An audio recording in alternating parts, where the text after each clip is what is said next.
নেইমারকে বিশ্বকাপে দেখতে চায় না ব্রাজিলের সমর্থকেরা। দর্শক, আপনারা কি ব্রাজিলিয়ান সুপারস্টারকে 2026 বিশ্বকাপে দেখতে চান? তা আমাদের কমেন্ট করে জানিয়ে দিন। দীর্ঘ এক বছরের বেশি সময় ধরে ব্রাজিলের জার্সিতে দেখা নেই নেইমার জুনিয়রের। সবশেষ 2023 সালে বিশ্বকাপ বাছাই পর্বে উরুগুয়ের বিপক্ষের ম্যাচে গুরুতর ইনজুরিতে পড়ে মাঠের বাইরে ছিটকে যান ব্রাজিলিয়ান সুপারস্টার। এরপর ইনজুরি কাটিয়ে ক্লাবের খেলায় মাঠে ফিরলেও পুরোদমে ফিরতে পারেননি নেইমার। একের পর এক ইনজুরি আঁকড়ে ধরে আছে এই ব্রাজিলিয়ানকে। আল হিলাল ছেড়ে সান্তোসে যোগ দিয়েও ইনজুরি হানায় নিজেকে মেলে ধরতে পারেননি তিনি। এদিকে নেইমারকে ছাড়াই 2026 বিশ্বকাপে ইতিমধ্যে কোয়ালিফাই করেছে 5 বারের বিশ্ব চ্যাম্পিয়নরা। আনচেলত্তির হাত ধরে নতুন ব্রাজিলের স্বপ্ন দেখছে ভক্তরা। মূলত নেইমারকে ছাড়াই ব্রাজিল দলটাকে দেখতে চায় এর ভক্তকুলেরা। এমনকি ব্রাজিলের ইতিহাসের সর্বোচ্চ এই গোলদাতাকে 2026 বিশ্বকাপে দলে দেখতে চায় না সেলেসাওদের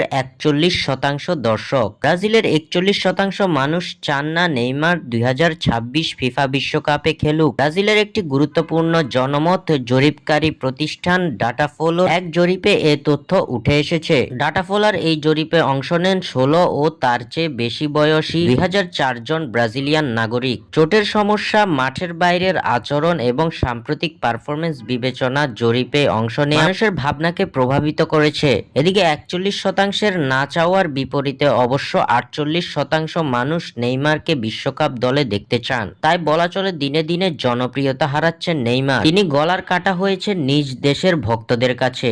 স্বাক্ষর থেকে সাদবিন ইসলাম।